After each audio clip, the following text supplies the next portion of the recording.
नमस्कार मित्रांनो, ठरलं तर मग या मालिकेच्या आजच्या भागात आता नागराजकडून प्रियाला जेव्हा मधुभाऊंना सायली, तन्वी असल्याचं सत्य समजलं, हे जेव्हा कळतं, तेव्हा आता प्रिया ही पूर्णपणे घाबरलेली आहे. आणि अर्जुन आता तन्वीच्या कपाटामध्ये सत्य शोधत असताना आता अर्जुनच्या कपाटात त्याला सायलीचा फोटो मिळाल्याने अर्जुन थेट सायलीच्या शाळेत जाऊन म्हणजेच गुरुकुल विद्यामंदिरमध्ये जाऊन आता त्याच्या हाती सत्य लागताच अश्विन समोर तो सगळं सत्य आणणार आहे. आणि सायली, मधुकरच्या नावापुढे लहानपणीच्या तन्वीचा फोटो असल्यामुळे आता सगळ्या सत्याचा इथे मित्रांनो उलगडा होणार आहे. त्यामुळे आता त्या टीचर म्हणजेच ज्या प्रिन्सिपल असतात त्यांच्या समोर आता अर्जुन हा अश्विनला उभा करून सगळं सत्य हे तिथेच तो सगळ्यांसमोर उलगडा करतो. म्हणजे पूर्ण घरासमोर सायली हीच तन्वी असल्याचा उलगडा आता अर्जुन करणार आहे. त्यामुळे प्रिया ही कशा प्रकारे खोटारडी आहे आणि अश्विनला आता तीच हे सत्य समजल्यानंतर अश्विन हा कशा प्रकारे तिची साथ सोडणार आहे आणि तिला डिव्होर्स पेपर देऊन तिच्याशी असलेले सगळे संबंध तोडून आता तो पुन्हा एकदा तिला घराच्या बाहेर हाकलावून लावणार आहे. तर हे सगळे कसे होणार आहे आजच्या या ट्विस्टमध्ये आपण पाहूया. त्यामुळे व्हिडिओ अगदी शेवटपर्यंत नक्कीच बघा. तर आतापर्यंत आपण पाहत होतो की सायली ही प्रियाला बाहेर हाकलून दिल्यामुळे ते दोघेही आता टेंटमध्ये म्हणजेच घराच्या बाहेर तळ ठोकून आहेत. परंतु तिला असं वाटत आहे की जर मी सायली अर्जुन सारखं इथे तळ ठोकून राहिले तर मलाही हे घरात घेतील. परंतु तसं काहीच होणार नसतं. खरं तर अर्जुन आणि सायली हे दोघेही घरातल्यांना अगदी मन घट्ट करायला सांगतात, कारण कोणीही सायली आणि अर्जुन म्हणतात की या प्रियाला स्वीकारायचं नाहीये. तसंच झालेलं असतं. आता नागराज हा प्रियाला भेटायला आलेला असतो. तेव्हा नागराज हा प्रियाला सांगतो की मधुभाऊ हा कोमामध्ये आहे, कारण मीच त्याच्यावर हल्ला केलाय आणि हा हल्ला करण्यामागच कारण म्हणजे सगळ्यात मोठं कारण हे तुझं कारण त्याला माहीत पडलं होतं की तू खोटारडी आहेस आणि तू प्रिया आहेस, तन्वी नाही. सायली ही खरी तन्वी आहे हे सत्य त्या मधुकर पाटीलला समजलेलं होतं आणि म्हणूनच मी त्याला गोकुळाष्टमीच्या दिवशीच मारण्याचा प्रयत्न केला. परंतु दुर्दैव असं की तो म्हातारा थेरडा तो आता ICU मध्ये आहे आणि तो कोमामध्ये आहे.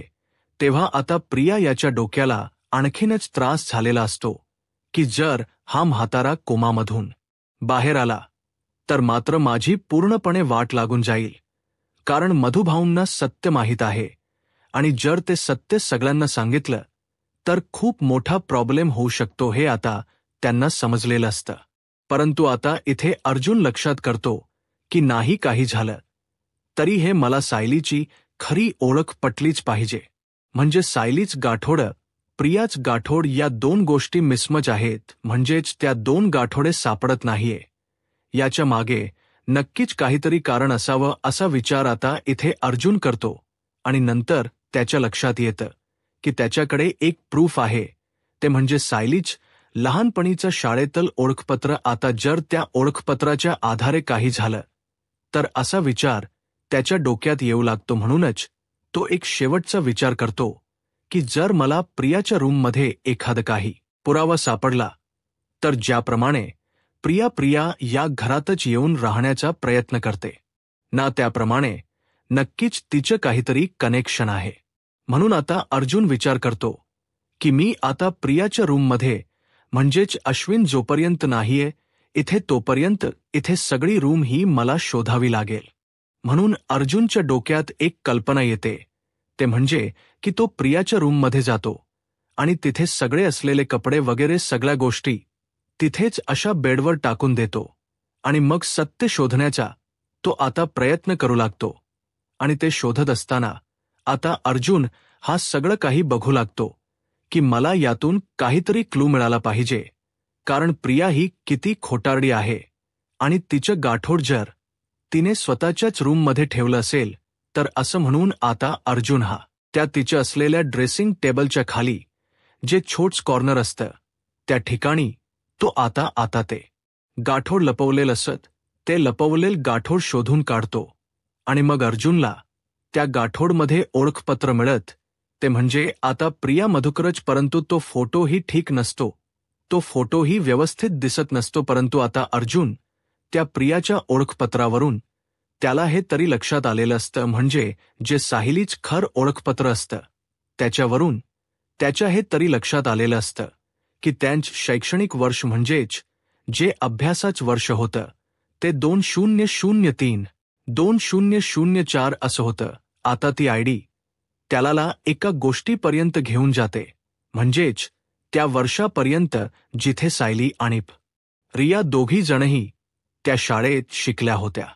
मग आता अर्जुन ठरवतो की मी गुरुकुल विद्यामंदिरमध्ये जाऊ, जेणेकरून त्या आयडीवरून मला काहीतरी सत्य समजेल.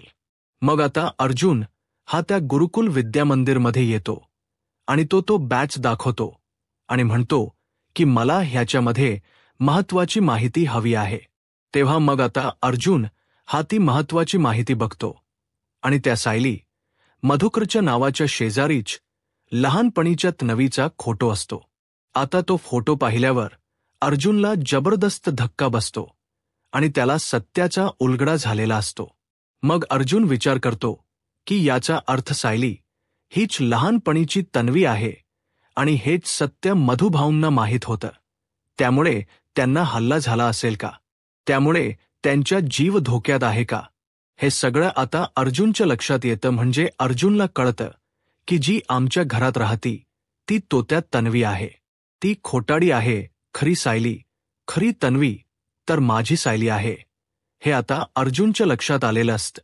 आणि त्यामुळेच अर्जुन आता सगळ्या बाबतीत विचार करू लागतो की मी नक्की काय करू, कशा प्रकारे या सगळ्या गोष्टी या शोधून काढू. म्हणूनच आता अर्जुन ठरवतो की मी मधुभाऊंकडे जातो आणि मधुभाऊंकडून या सगळ्या गोष्टी बघून घेतो. तेव्हा आता तो मधुभाऊंना म्हणतो की हे बघा, हे 2 फोटो आहेत, एक प्रियाचा फोटो आहे आणि हा एक सायलीचा फोटो आहे.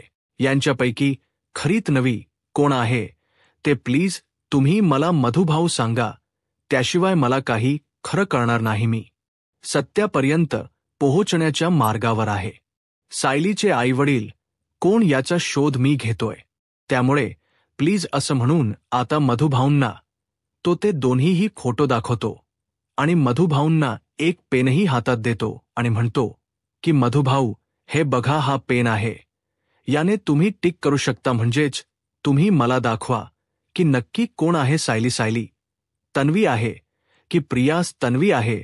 आता हे सगळं होत असताना पेन दिल्यानंतर अर्जुन त्यांना दाखवण्याचा प्रयत्न करतो की मधुभाऊ प्लीज सांगा, तुमच्या या एका सांगण्यामुळे सायलीच संपूर्ण आयुष्य त्यावर अवलंबून आहे, त्यामुळे प्लीज मला काहीतरी खरं खरं सांगा.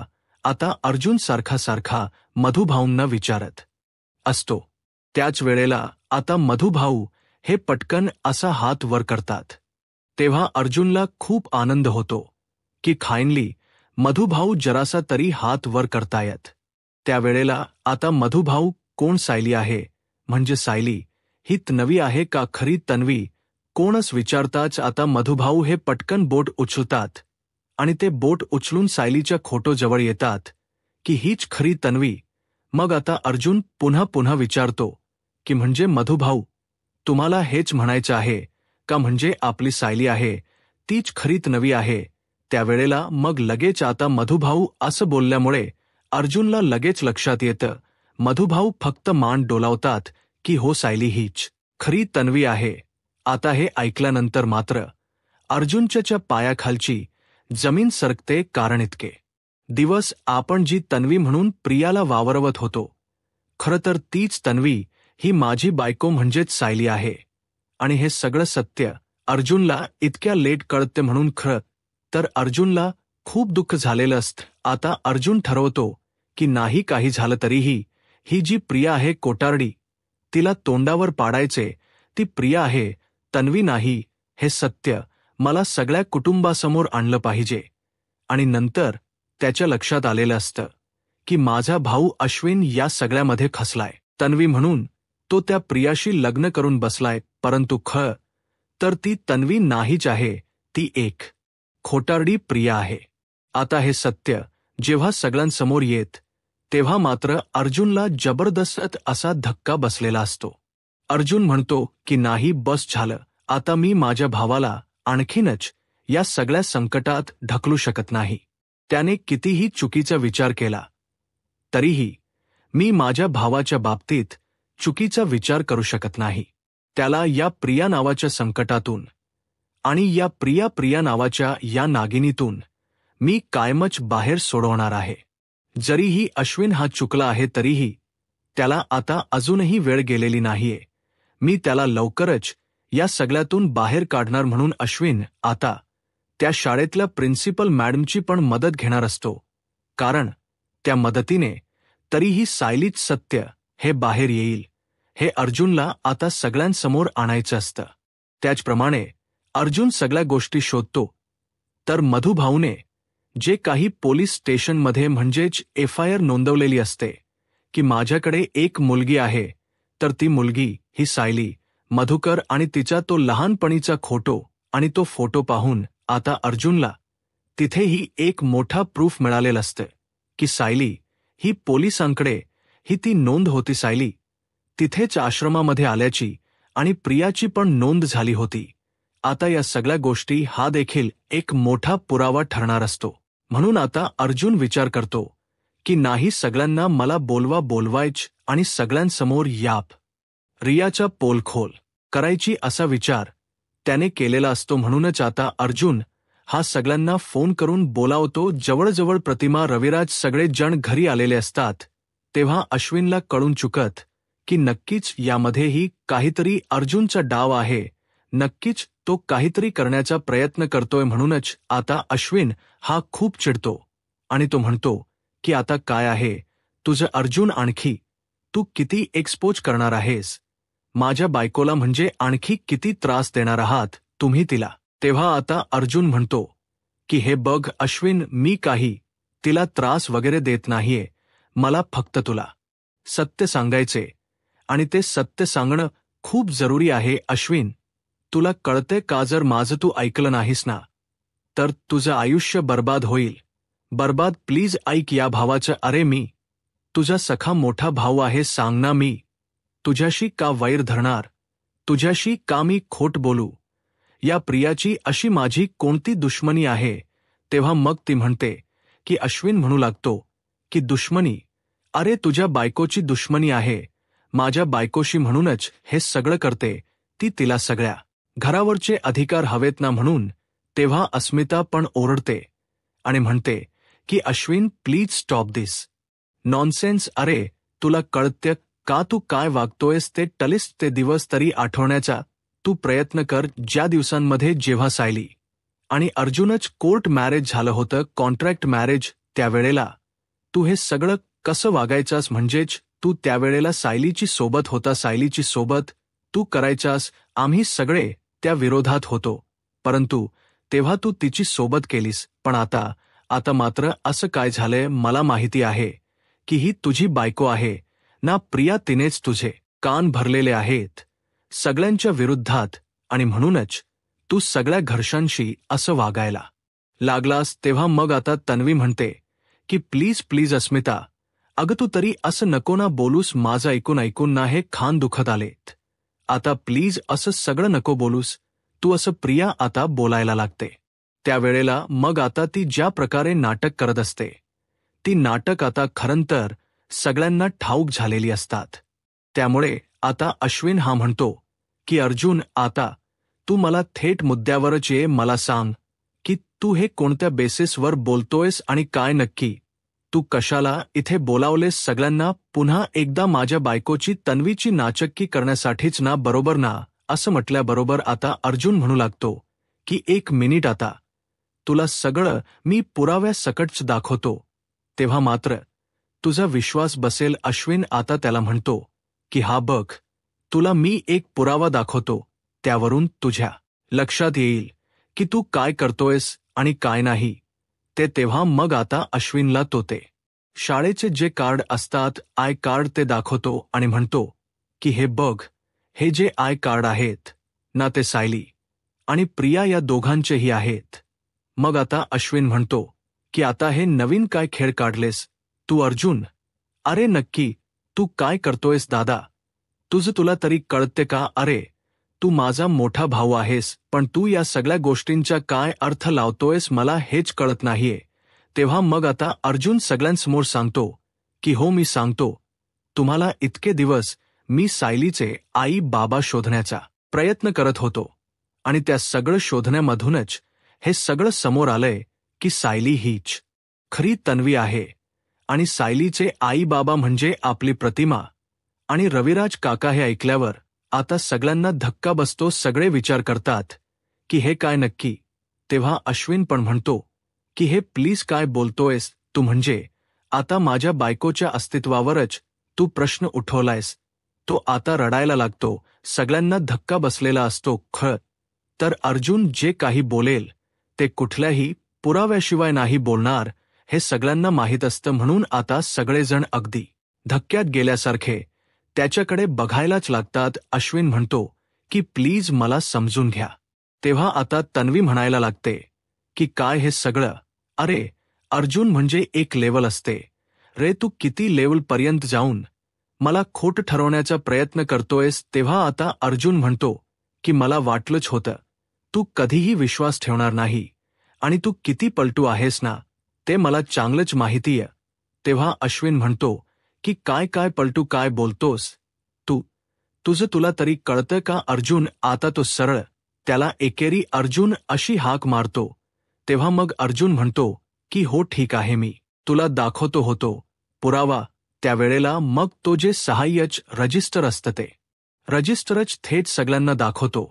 आणि त्याचप्रमाणे ज्या शाळेचा त्यावेळेला प्रिन्सिपल होत्या त्या प्रिन्सिपलला समोर आणतो आणि सगळ्यांसमोर उभा करून म्हणतो, की मॅडम प्लीज तुम्ही सांगाल का खरं सत्य काय आहे ते? तेव्हा आता सायली मधुकर या नावाच्या शेजारी सायलीचा फोटो असतो रजिस्टरमध्ये. तेव्हा सगळेजण ते बघतात आणि सगळ्यांना धक्का बसतो. आणि अश्विन पण ते बघतो, कारण लहानपणीची तन्वी ही अश्विनने ही पाहिलेली असते आणि तिचा फोटो आणि तिला पाहिलेलंच असतं. मग आता लगेचच अश्विन म्हणतो, की नाही, हे ना सगळं खोट आहे. तेव्हा अर्जुन म्हणतो, की नाही अश्विन, हे सगळं खरं आहे. प्लीज या सगळ्यावर विश्वास ठेव.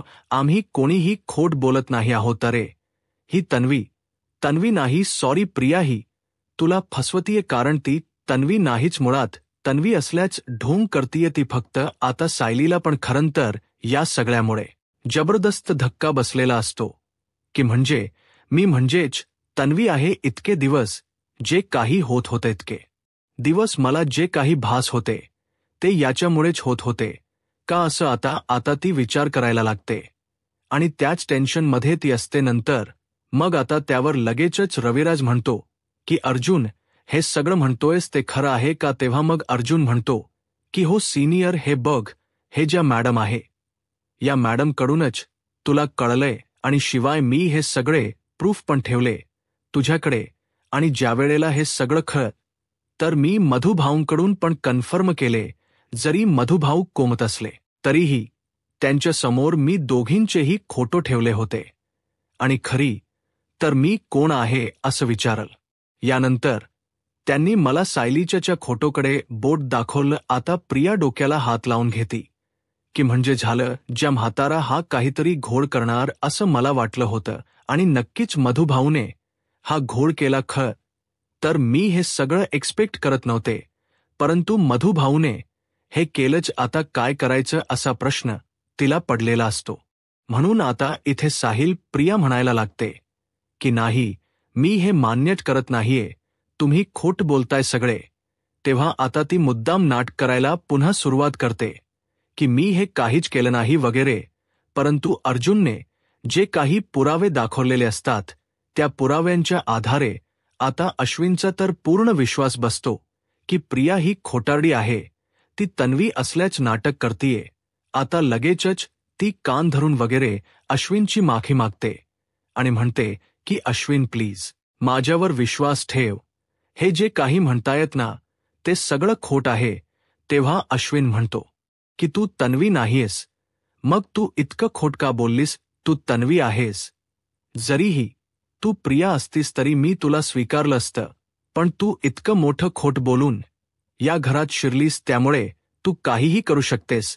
तू हे सगळं का केलंस, कशासाठी केलंस. तेव्हा आता लगेचच अर्जुन सगळ्यांसमोर बोलून दाखवतो की मला आत्ता समजलंय की या तन्वीने, म्हणजेच या खोट्या तन्वीने का प्रतिमात्याला गोळ्या देण्याचा प्रयत्न केला. कारण का जर प्रतिमात्याला आपली मुलगी ओळखता आली असती तर आणि सगळ्या गोष्टी कळल्या असतात, तर म्हणूनच प्रतिमात्याची ओळख हिने लपवण यासाठी हे सगळं केलंय. मुद्दामच ती गोळ्या देत होती कारण प्रतिमात्याला आठवण ना म्हणून. तेव्हा आता अर्जुन म्हणतो की प्रिया इतक्या खोट्या झायाला जाऊन कस वागू शकलीस तू. अगं मला तर आतापर्यंत मी सगळ्यांबरोबर खोट्याने वागत होतो, म्हणजे खरं तर सगळ्यांसमोर तुझी साथ देत होतो, परंतु तू इतक्या खोटारडेड्यापणाने माझ्याशी वागलीस असं मला कधीच वाटलं नव्हतं. का केलंस असं तू सांग ना मला. प्रिया खरं तर तुला तन्वी बोलायची लाज वाटते मला, कारण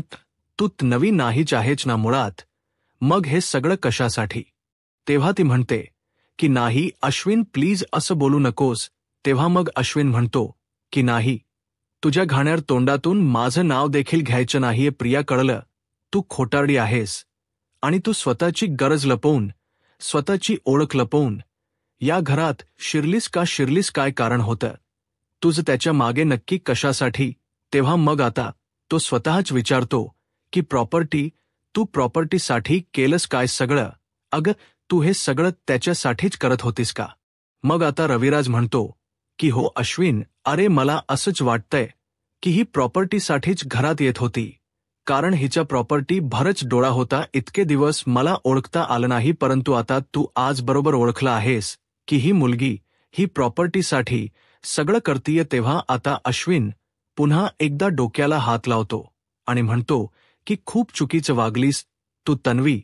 तेव्हा मग आता अस्मिता म्हणते की हे बघ, तू खोटारडी आहेस, तोत्या आहेस, तू प्रिया आहेस. प्रिया आतापर्यंत किती फसवणार आहेस आणि आता एकदा जेलमध्ये जाऊन आलीस आणि त्यानंतर पुन्हा एकदा तुझं हे सत्य, म्हणजे आमच्याबरोबर साहिली होती. देव हा बरोबर न्याय करतो आणि आतापर्यंत आम्हाला एक गोष्ट लक्षात आली की अर्जुन हा सायलीची साथ का सोडत नव्हता.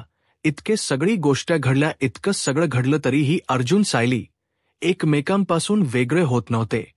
याचं कारण एकच होतं की ती खरी तन्वी आहे आणि त्यामुळे देवाने हा न्याय केलाय. खरं तर लहानपणापासून तन्वी आणि अर्जुन यांची जोडी असायची आणि तशी जोडी आता देवाने मोठ्यापणेही बांधली. काही झालं तरी त्या दोघांना त्यांनी वेगळं केलेलं नाही. तेव्हा आता सायलीला लहानपणीच्या सगळ्या गोष्टी हळूहळू आठवत असतात आणि कशा प्रकारे ती आवाज देत इचायची. तेव्हा प्रतिमा सायली जवळ येते आणि माझी लेक सायली, माझी लेक असं म्हणून तिला ती आता जवळ करायला लागते, कारण आतापर्यंत ती मानलेली लेक होती, परंतु आता प्रतिमाला कळलेलं असतं की आपली देवाने नाळ ही जोडली होती आणि तूच साहिली मला पुन्हा माझ्या कुटुंबात घेऊन आलीस. तूच माझी खरी लेक आहेस आणि ही खोटारडी मुलगी प्रिया. आता रविराज म्हणतो की हिला पुन्हा एकदा आपण जेलमध्ये द्यायचं, कारण जरी की हा एकदा हिला चान्स दिला ही काही करू शकते. ही खूप डेंजरस मुलगी आहे.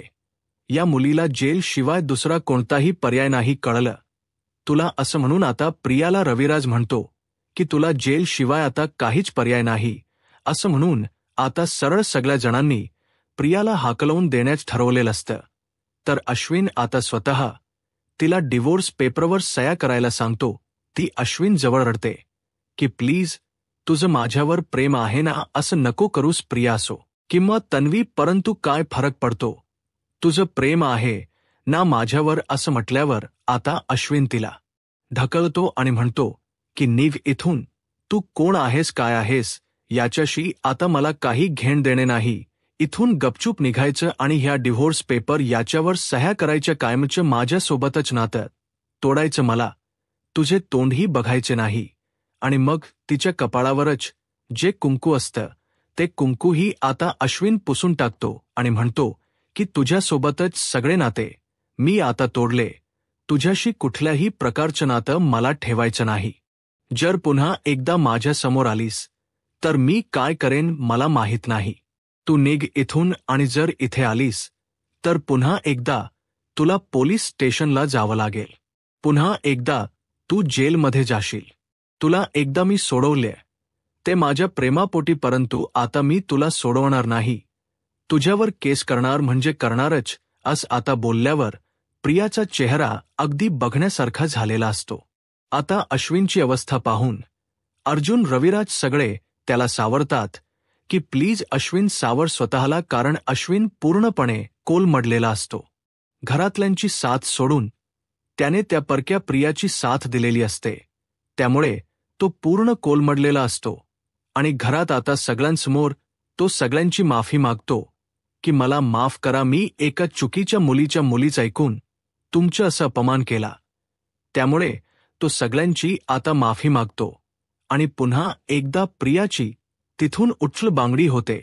आता पुढे काय होईल हे पाहायला आत्ताच माझा महाराष्ट्र या यूट्यूब चॅनलला सबस्क्राईब करा. धन्यवाद.